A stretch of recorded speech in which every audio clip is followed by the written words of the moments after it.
90.0 megahertz पर आप सुन रहे हैं रेडियो ऋषिकेश, जो आपकी अपनी आवाज है। अब वक्त हो गया है शख्सियत से मिलिएगा। हमारे स्टूडियो में आमंत्रित हैं खास मेहमान श्री विनोद जुगलान जी। आप समाज सेवी हैं, आप पर्यावरण मुद्दों के पैरोकार हैं। विनोद जी, आपका स्वागत है रेडियो ऋषिकेश में। नमस्कार, आपका बहुत-बहुत धन्यवाद। विनोद जी, आपको हम देखते हैं, आप बहुत मेहनत करते हैं और समाज के लिए बहुत कार्य कर रहे हैं। और आप नमामि गंगे की जिला गंगा सुरक्षा समिति के नामित सदस्य हैं 6 साल से। हम जानना चाहेंगे, हमारे श्रोता जानना चाहेंगे, गंगा सुरक्षा के लिए इन दिनों क्या कार्य चल रहे हैं? जी, मैं धन्यवाद करता हूँ रेडियो ऋषिकेश का कि आपने मुझे यहाँ आने का अवसर दिया। और जहाँ तक गंगा संरक्षण की बात है, बहुत सारे लोग हैं कि जो लोग गंगा संरक्षण पे काम कर रहे हैं। मैं जिला गंगा सुरक्षा समिति का नामित सदस्य हूँ, आप लोगों के स्नेह से, जनता के स्नेह से। और मैं धन्यवाद भी करता हूँ भारत सरकार का, चूँकि ये प्रोजेक्ट ही भारत सरकार का है कि उन्होंने जो समाज के अंतर्गत जो लोग काम कर रहे हैं, उनको थर्ड पार्टी ऑडिट की तरह यूज़ करने के लिए उसमें रखा है कि भई हमारे अधिकारी किस तरह से काम कर रहे हैं, काम सही हो रहा है कि नहीं हो रहा है। उसकी कौन बताएगा, उसकी पुष्टि कौन करेगा? जनता को लाभ मिल रहा है कि नहीं मिल रहा है? तो उसके लिए सिविल स्वयं के लोग उसमें हैं, सिर्फ बहुत सारे लोग। लेकिन जो आदमी सक्रिय रहेगा, वो आदमी आगे आता है, वो आदमी छपता भी है, दिखता भी है। तो बहुत सारे लोग हैं जो धरातल पर काम करते हैं, लेकिन वो मीटिंग उसमें नहीं जाना चाहते, बैठक में कहीं बोलना नहीं चाहते हैं। जब तक बहेंगे पता नहीं लगेगा, हम बता नहीं पाएंगे। आज अगर हम रेडियो ऋषिकेश के माध्यम से जनता को नहीं बता पाएंगे कि क्या कुछ अच्छा हो रहा है, तो जनता को ये भी लगता है कि सब कुछ जो है वो ऐसा ही चल रहा है, कुछ इससे बेहतर कोई फायदा होने वाला नहीं है। पर ऐसा नहीं है, अच्छा भी हो रहा है, कुछ कमियां भी हैं। पंडित साहब जब पेड़ पौधे लगाते हैं एनएच की सड़कों पर जब हैं, या हम लोग किसी भी संस्था की तरफ से लगा रहे हैं, सरकार की किसी भी योजना के तहत सड़कों पर, सड़कों के किनारे पेड़ पौधे लगाए जाते हैं। उनको जब पानी देने की बारी आती है, मानसून के अलावा वे उनको जब पानी जरूरत पड़ती है, तो स्थानीय जो विभाग हैं, जलकल विभाग हुआ, पेयजल संस्थान हुआ, पेयजल निगम हुआ, जल संस्थान उत्तराखंड हुआ, उनसे पानी मांगा जाता है। वो पानी की पूर्ति करते हैं। जो पानी है वो पीने का पानी है, पेयजल है। जैसे ही क्राइसिस आएंगे, गर्मी बढ़ेगी, तो पानी पौधों को ना दे करके पहले हमारी आवश्यकता ये होगी कि भाई जो आदमी बीमार है पहले उसको दवाई दी जाएगी, खाने वाले को खाना थोड़ी देर बाद दिया जा सकता है। तो पीने के लिए पानी पहले मानवों को सप्लाई देनी जरूरी होती है। पेड़ पौधे छूट जाते हैं तो उसका जो असर होता है कि कुछ पौधे उसमें से मर जाते हैं। अब हैरानी करने वाली जो बड़ी बात है, 26 MLD का हमारा जो संयंत्र लगा हुआ लक्कड़ घाट में, लाखों लाख लीटर जो पानी है, जलोत्सारण के बाद, जल शोधन के बाद वो फिर से गंगा जी में गिराया जा रहा है।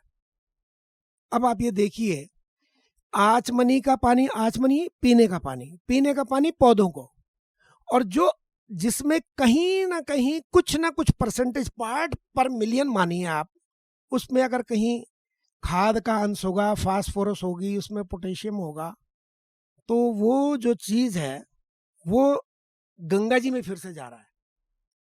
तो मतलब जो मनुष्यों के लिए पानी था, जिसका हमने आचमनी करनी थी गंगा जी की, जिस पानी को पीना था, वो पौधों को दिया गया। और वो पर्याप्त मात्रा में इसलिए नहीं मिल पाया कि जब उनको कमी पड़ी तो उनको देना पड़ेगा। और जो 26 MLD पानी, लाखों लाख लीटर एक दिन में जलोत्सारण के बाद वो फिर गंगा जी में जा रहा है।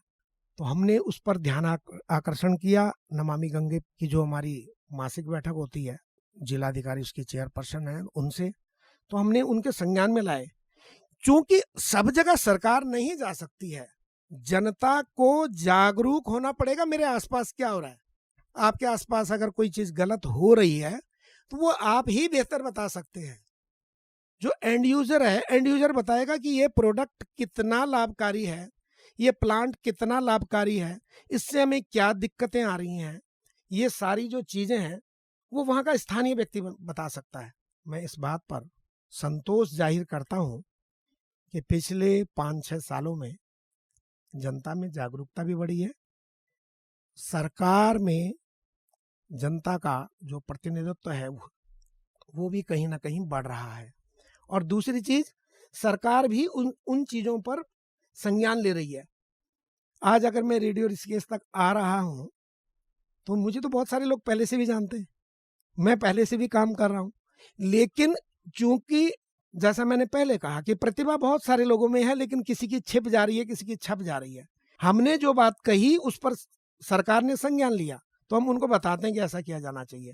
ये मैंने सवाल जब रखा तो आपको सुन के अच्छा लगेगा कि पिछली बैठक में 27 अप्रैल की बैठक में हमने ये सुझाव वहां पर रखा था, तो डीएम देहरादून ने इस पर संज्ञान लिया और 9,38,000 रुपए का एक पंपिंग हाउस का डीपीआर केंद्र सरकार को चला गया है। तो आने वाले समय में क्या होगा कि जो लाखों लाख लीटर पानी हमारा गंगा जी में वेस्टेज जा रहा था, उसका हम कहीं ना कहीं कृषि में उसका उपयोग करेंगे। और दूसरी बड़ी बात कि जब मैंने उनको ये भी कहा जिला गंगा सुरक्षा समिति की बैठक में कि इस पानी का उपयोग भवन निर्माण के लिए किया जाए, अग्निशमन केंद्रों में इस पानी का उपयोग किया जाए। जब ये पानी वहां से उपयोग में लाया जाने लगेगा और लाखों लीटर रोज वहां से पानी जाएगा भवन निर्माण के लिए, तब जाकर के जनता को पता लगेगा कि लाख लीटर पानी हम लोग वहां भूतल से दोहन करके निकाल रहे थे, और वो पानी तल दोहन को रोक लेंगे तो आने वाली जो हमारी पीढ़ी है, हमारी जो युवा पीढ़ी है, उनको पानी मिल सकेगा आने वाले समय में। ये इसलिए जरूरी है, पानी बनाया नहीं जा सकता, बचाया जा सकता है। और जब हम पानी बचाएंगे तो हमारी आने वाली पीढ़ी को पानी मिलेगा। 90.0 मेगाहर्ट्ज पर आप सुन रहे हैं रेडियो ऋषिकेश, जो आपकी अपनी आवाज है। इस समय हम मुलाकात कर रहे हैं विनोद जुगलान जी से। आप पर्यावरण मुद्दों के पैरोकार हैं और आप 2017 से नमामि गंगे की जिला गंगा सुरक्षा समिति के नामित सदस्य भी हैं। आपने एक बहुत महत्वपूर्ण जानकारी की तरफ इशारा किया है। आपने बताया एसटीपी से निकलने वाला जो पानी है, जो गंगा जी में गिर रहा था, उस पानी का हम सदुपयोग कर सकते हैं, खेती में कर सकते हैं, हम उसको अग्निशमन में कर सकते हैं, हम उनको एनएच के किनारे जो पेड़ लगे हैं, पौधे लगे हैं, उनको पानी देने में कर सकते हैं। बहुत इंपॉर्टेंट जानकारी आपने दी है। सर, एक कॉन्सेप्ट है प्योर ऑक्सी गार्डन। क्या है प्योर ऑक्सी गार्डन? देखिए, ये बहुत महत्वपूर्ण बात आज आपने उठाई है। बहुत कम लोगों को इसके बारे में जानकारी आज से 4 साल पहले थी। 2019 में जब हमारे यहाँ डीएम देहरादून सी रविशंकर साहब थे, तो बैठक में मैंने इसका एक प्रस्ताव रखा था। तो मुझे आज बताते हुए बड़ा अच्छा लग रहा है कि उस समय जो मेरे साथ के जो और अन्य सदस्यगण थे, उन्हें मेरी बात को सुनते हुए बड़ा मजाक सा लगा था कि ऑक्सीजन तो ऑक्सीजन होती है, इसमें प्योर ऑक्सीजन का कोई कंसेप्ट कैसे हो सकता है। तो लेकिन जो जिलाधिकारी हैं, चेयरपर्सन जिला गंगा सुरक्षा समिति, उन्होंने मेरी बात को कहीं नोटिस किया था और उन्होंने कहा कि भाई इस बारे में इनको सुना जाए, क्या इनका विचार है। तो मेरा जो प्योर ऑक्सी गार्डन का कंसेप्ट था, प्योर ऑक्सी गार्डन मीन्स कि जब आपको ऑक्सीजन हवा में मिले, वातावरण में मिले और शुद्ध मिले, वो ऐसी ऑक्सीजन हो कि आप जाएं, कोई एक बीमार आदमी अगर वहां जाए और वो खुले में सांस ले रहा हो, वो अगर महानगर से आया है तो उसे पता लगे कि हाँ, मेरे जो लंग्स में है, जब हम इनहेलिंग कर रहे हैं तो कुछ मुझे रिलीफ मिल रहा है। उसका कंसेप्ट पांडे साहब कुछ इस तरह का है। हमने क्लस्टर वाइज पौधारोपण का प्लान किया कि 100 पौधे अगर हमने नीम के लगाए, तो उसके बाद में 100 पौधे जो दूसरे हैं वो दूसरे तरह के, उसमें दूसरी प्रजाति के हों, वो शीशम के हों। उससे आगे हम लगाते हैं कंजी के हों, वो आगे हों तो आंवला के हों। उससे आगे जो 100 पौधे हैं फिर वो इसी तरह से बिल्व पत्र के हों। तो तमाम, यानी कि उसमें कम से कम दर्जन भर से अधिक प्रजातियां हमने उसमें शामिल करने का प्रस्ताव रखा। और ब्लॉक वाइज, क्लस्टर वाइज, कि इस क्लस्टर में ही होगा, इस क्लस्टर में होगा। उसका बेनिफिट ये है कि जब अगर मान लीजिए कोई शुगर का रोगी उस क्षेत्र में जाएगा, तो वो 100 पौधे वहां लगाए गए हैं, जब वो पेड़ बनकर तैयार हो रहे हैं, उनके नीचे बैठेगा तो उसको जो सांस में मिलेगी, उसका कहीं ना कहीं, चाहे पार्ट पर मिलियन की मैं बात कर रहा हूँ, परसेंटेज की बात नहीं कर रहा हूँ, वो चाहे उसको पार्ट पर मिलियन के हिसाब से मिले, लेकिन उसको ताजगी जो है वो उसके जो उसकी शुगर की दिक्कत है उसमें कहीं ना कहीं उसको लाभ मिलेगा। कैंसर का अगर पेशेंट है, वो अगर शीशम के पेड़ के नीचे बैठता है तो शीशम के जो कुंपल हैं उसके खाने से, अगर जो फर्स्ट स्टेज का कैंसर है, हमारे आयुर्वेद में बताया जाता है कि उसमें भी उसको लाभ होता है। इसी तरह का बहुत सारे उसमें पौधे हमने आगे लगाए हुए हैं। और उसमें निर्गुंडी है। निर्गुंडी का जो पौधा है, जो साइटिका है, जो हमारी नसों में दिक्कतें आती हैं, तो निर्गुंडी के पौधे अब लगभग, पहले लोग बाड़ में लगाया करते थे। जो पारंपरिक ज्ञान हमें हमारे पीढ़ी दर पीढ़ी मिल रहा था, लोगों ने उन चीज़ों को भूल दिया, वो भुलाते चले गए। हमारी जो शिक्षा है वो शिक्षा विद्यालय शिक्षा नहीं थी, हमारी जो शिक्षा थी वो गुरुकुल की शिक्षा थी। और गुरुकुल में सारी चीजें सिखाई जाती थी, स्किल डेवलपमेंट के कोर्सेज भी होते थे। जुगलान जी, मैं आपसे जानना चाहूँगा कि जो प्योर ऑक्सी गार्डन की आप बात कर रहे हैं, ये कहाँ-कहाँ है? यहाँ पे हमने जो जिला देहरादून के अंतर्गत हमने यहाँ पर एक नवाचार किया था, तो उसमें 1.5 हेक्टेयर भूमि पर हमने 1,500 पौधे वीरभद्र वन बीट ऋषिकेश वन क्षेत्र के अंतर्गत, देहरादून वन प्रभाग के अंतर्गत ऋषिकेश वन क्षेत्र, और उसमें भी वीरभद्र वन बीट, ये लगभग खदरी और विस्थापित की सीमा के पास में गंगा कैचमेंट एरिया पे हम लोगों ने ये प्रोजेक्ट दिया था।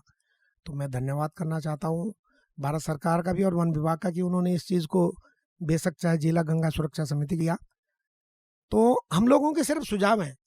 करना तो सरकार को ही है और सरकार कर रही है, लेकिन सरकार अगर कर रही है तो उसके संरक्षण होना भी जरूरी है। मैं बार बार जो बात कर रहा हूँ कि संरक्षण बहुत जरूरी है।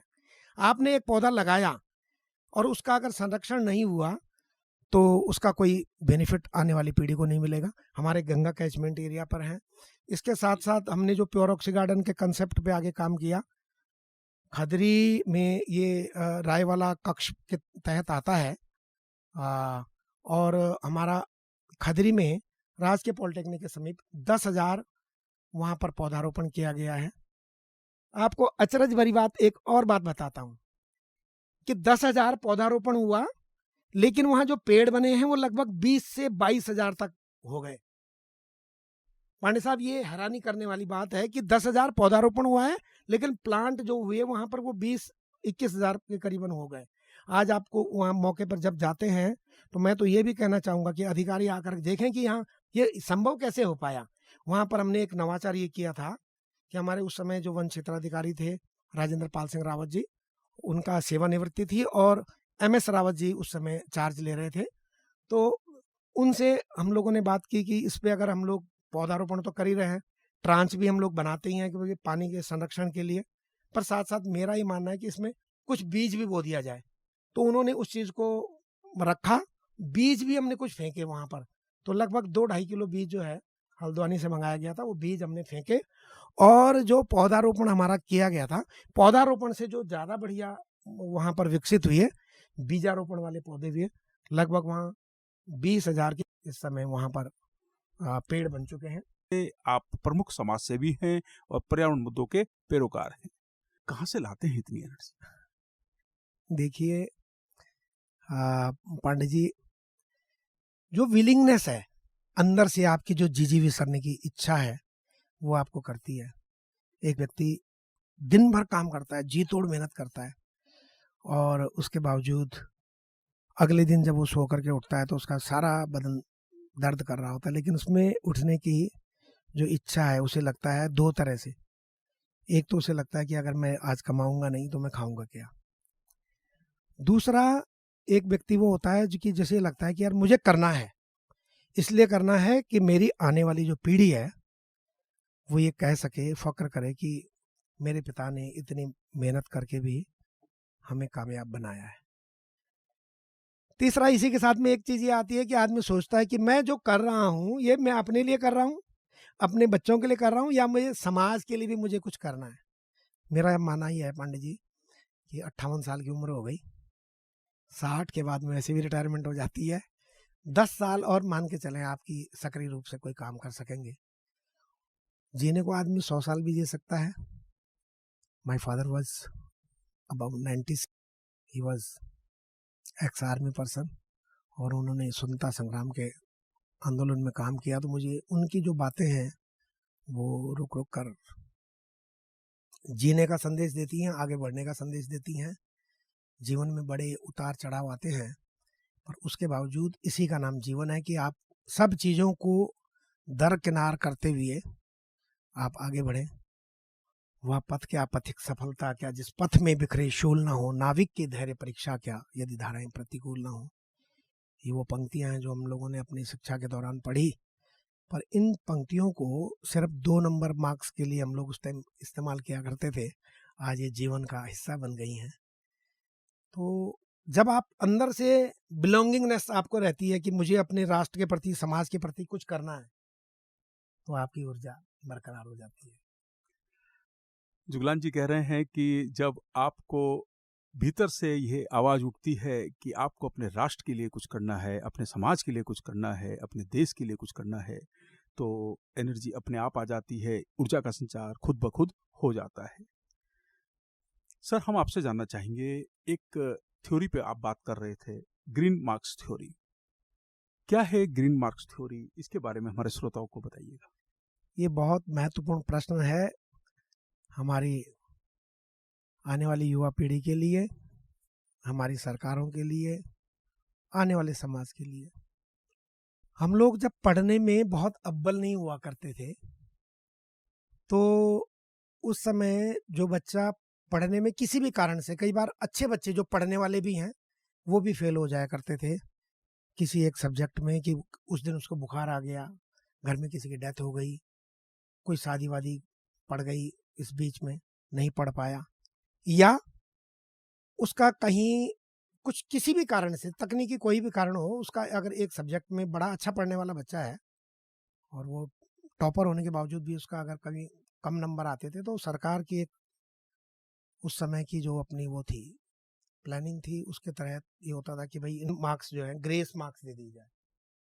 अब ग्रेस मार्क्स अगर है, आप पढ़ने में बहुत अव्वल हैं, आपको मिला, तो उन्हें लगेगा कि यार सारे सब्जेक्ट में अच्छे नंबर हैं पांडे जी के, तो इन्हें अगर 3 मार्क्स दे भी दिए तो हो सकता है कि बच्चा गलती से कहीं रह गया हो, तो आपको कर देंगे। लेकिन जब जब आप अपने कंपटीशन में आगे जाएंगे, वहाँ पूछा जाएगा कि आपके ये ग्रेस मार्क्स आए, क्या आपको इस सब्जेक्ट में कोई दिक्कत है? और जो हमारे जैसे मीडियम दर्जे के बच्चे जो कि अव्वल रहे ही नहीं, उसको अगर ग्रेस मार्क्स मिला, तो उसको तो ये देखा जाएगा ये क्या करेगा, इसको तो ग्रेस मार्क्स मिला हुआ है। तो वो कंपटीशन में कई आदमी पहले ही उसका निर्णय लेते हुए उसे पहले ही बाहर कर देगा। लेकिन वो उस बच्चे की गलती नहीं है। मैंने तो बताया कि अव्वल पढ़ने वाला बच्चा भी किसी कारण से कम नंबर ला करके फेल हो सकता है।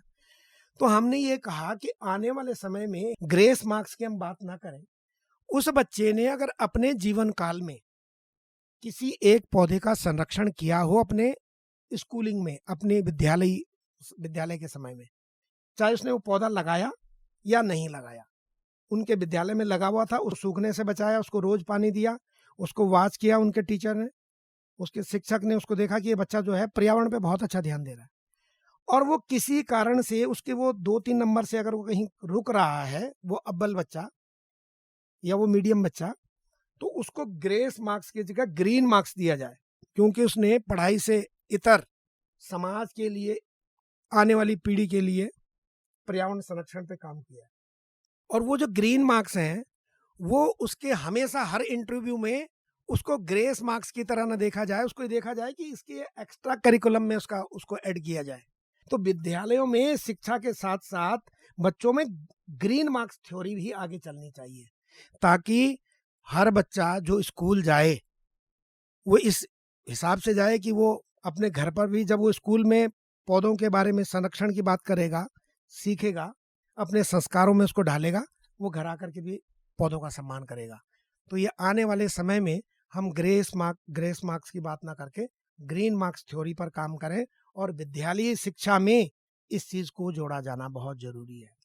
जानकारी आपने दी है कि ग्रीन मार्क्स थ्योरी जो आपने बताया है, और इस थ्योरी के जनक भी आप ही हैं, क्योंकि आप सोचते हैं पर्यावरण के बारे में, आप सोचते हैं गंगा की सुरक्षा के बारे में, गंगा की स्वच्छता के बारे में। और बहुत इंपॉर्टेंट है सर कि ग्रीन मार्क्स ग्रेस मार्क्स की जगह ग्रीन मार्क्स, क्योंकि जो पर्यावरण के लिए काम कर रहा है वो हमारे आने वाली पीढ़ियों के लिए काम कर रहा है, क्योंकि पर्यावरण संरक्षित रहेगा तो हमारा जीवन सुरक्षित रहेगा। बहुत इंपॉर्टेंट जानकारी दी है सर। एक और ग्रीन मॉडल स्कूल की परिकल्पना आप कर रहे हैं, क्या है ग्रीन मॉडल स्कूल? जो परिकल्पना की आप बात कर रहे हैं, ये ऑलरेडी हम कर चुके हैं। अब तो हॉरिजेंटल डिप्लॉयमेंट करना है, और ये हम लोग तब कर पाएंगे, सरकार से हम तब करा पाएंगे। आज मैं प्योरोक्सी गार्डन की बात अगर पूरे राज्य में या पूरे देश में बात करूं, तो कोई अगर कहेगा कि कैसे होता है, तो मैं उन्हें दिखा सकते हैं कि आप हमारे पास आइए, ऐसा होता है। राजकीय पॉलिटेक्निक गढ़ी श्यामपुर जो खदरी में स्थित है, वो विद्यालय अपने आप में ग्रीन मॉडल स्कूल है। कभी आपको समय लगे तो आप टीम के साथ वहाँ आइएगा। उसमें रक्त चंदन है, श्वेत चंदन है, निर्गुंडी है, उसमें जो वहाँ पर बड़े पेड़ लगे हुए हैं, अर्जुन के पेड़ हैं, जिसके आप कहते हो कि भाई इसकी रक्त शोधन के लिए काम आता है। रुद्राक्ष के पौधे वहाँ लगे हुए हैं। उसका ये बेनिफिट है कि उसके चारों तरफ हम लोग जब पेड़ पौधे किसी विद्यालय में लगाएंगे, तो वहाँ का जो शैक्षणिक वातावरण है वो अलग किस्म का होगा, और बच्चों में पढ़ने की जो क्षमता है वो बहुत अच्छा है। अब हम लोग इतनी बात कर रहे हैं, इतनी चर्चा कर रहे हैं, हम तब कर पा रहे हैं कि जब यहाँ का वातावरण, जो हमारा स्थानीय वातावरण है, वो बहुत अच्छा है। यहीं पर अगर मान लीजिए कि पानी ऊपर से टपक रहा हो, तो हम लोग ये बातचीत नहीं कर पाते, वो सहजता से हम अपनी बात नहीं रख पाएंगे। तो जो विद्यालय बनाना है वो कंक्रीट का विद्यालय नहीं बनाना है हमें। उसके अंदर शैक्षणिक वातावरण तैयार करने के लिए उसको ग्रीन मॉडल स्कूल बनाना जरूरी है। और ग्रीन मॉडल स्कूल के लिए हमें उसके इर्द गिर्द पौधारोपण करना, बच्चों को पर्यावरण संरक्षण के प्रति जागरूक करना, उनसे निराई गुड़ाई भी करवाना। जो खाली समय है, हमारे यहाँ कोविड के दौरान में जब स्कूल बंद थे, तो वहाँ के जो टीचर्स हैं, उनके वहाँ के जो शिक्षक हैं पॉलिटेक्निक के, उन्होंने उन पौधों का संरक्षण किया। वहाँ जो झाड़ियाँ उगाई तो उन्होंने खुद साफ किया कि भाई इस समय बच्चे तो आ नहीं सकते हैं, लेकिन हमें सरकार पैसा दे रही है। तो ये मतलब उन नैतिकता जो दिख रही है, वो जब उन्होंने उनके बच्चे देखेंगे, उनके जो बच्चे पढ़ रहे हैं वहाँ वो देखेंगे, तो वो उनके अंदर भी वो एक संस्कार पनपेगा। और वो संस्कार जब पनपेगा, तो वो जब अधिकारी कहीं बनेगा, पीसीएस बनेगा, इंजीनियर बनेगा, वो समाज के प्रति उसकी अपनी एक भूमिका जो होगी, महत्वपूर्ण भूमिका होगी। ये जो हमारा थीम है ग्रीन मॉडल स्कूल बनाने की, कि हम ग्रीन मॉडल हम पढ़ते भी जाएं और आगे बढ़ते भी जाएं, अगली पीढ़ी के लिए भी हम ऐसा वातावरण तैयार करें कि जो वो विद्यालय, हो सकता है कि आने वाले समय में उसकी बिल्डिंग टूट जाए, पुरानी, और डिसमेंडल करनी पड़े, लेकिन उसके जो पेड़ पौधे हैं वो वर्षों वर्षों तक आने वाली पीढ़ी को सांसें देते रहेंगे। ये ग्रीन मॉडल स्कूल की थ्योरी है। 90.0 मेगाहर्ट्ज पर आप सुन रहे हैं रेडियो ऋषिकेश, जो आपकी अपनी आवाज है।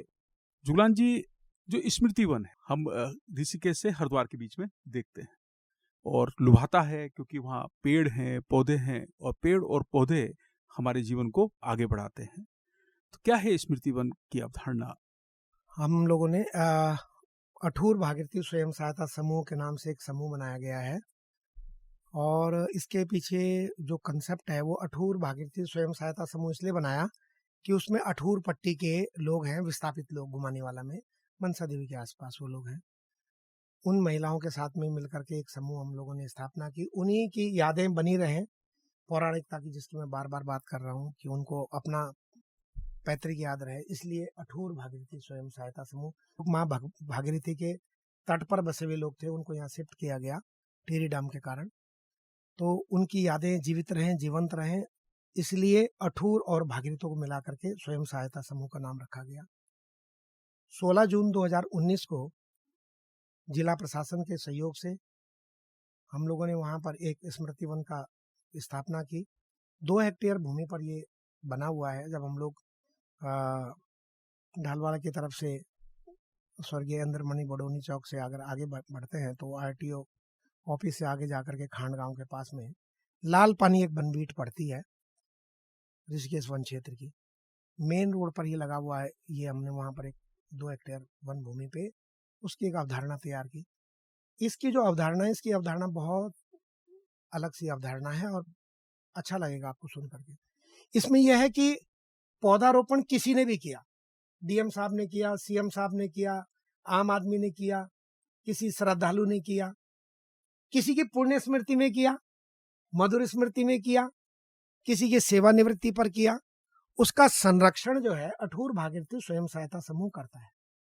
और पौधारोपण करने के साथ साथ उसमें ट्री गार्ड लगाए गए। तो हम लोग उसके लिए जो आप व्यक्ति वहां पर करता है वो शासन के द्वारा ही, जिलाधिकारी महोदय के द्वारा उस बॉडी को संचालित करने के निर्देश किया गया कि भाई इसमें कैसे, कितना खर्चा लेंगे, कैसे किया जाएगा, कौन इसमें रहेंगे। तो मेरा सौभाग्य है कि मैं उसका समूह का अध्यक्ष हूँ।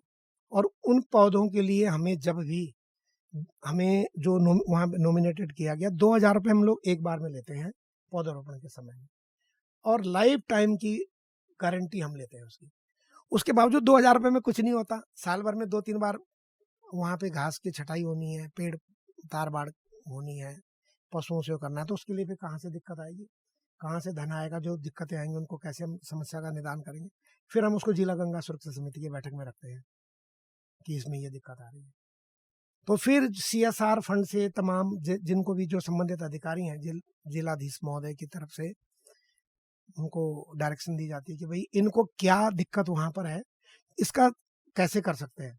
मेरे साथ में जो एक अच्छी बात मेरे को लगती है कि ये मेरा कमी है या मेरी ये अच्छाई है, मुझे नहीं मालूम, पर मैं समस्या के साथ समाधान लेकर के जाता हूँ।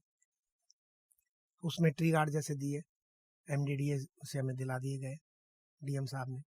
उसके बाद में अभी जो उसमें बेंच लग रहे हैं, तो उसमें 1-2 दिन के अंदर उसमें बेंच लगने वाले हैं, नगर निगम हमें प्रोवाइड करा रहा है।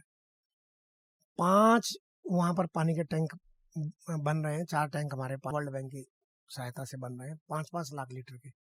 पूरे क्षेत्र को पानी मिलेगा। स्मृति वन के वहाँ से नहीं थी, तो स्मृति वन पे ही वहाँ पर 250 वर्ग मीटर के पैच दिए गए।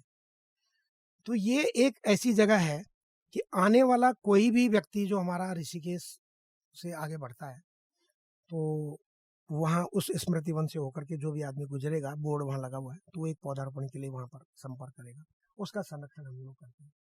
दूसरी बात कि सुन के आपको खुशी होगी कि स्मृति वन सिर्फ ऋषिकेश में नहीं है, देहरादून जनपद का स्मृति वन जो है वो ऋषिकेश में है।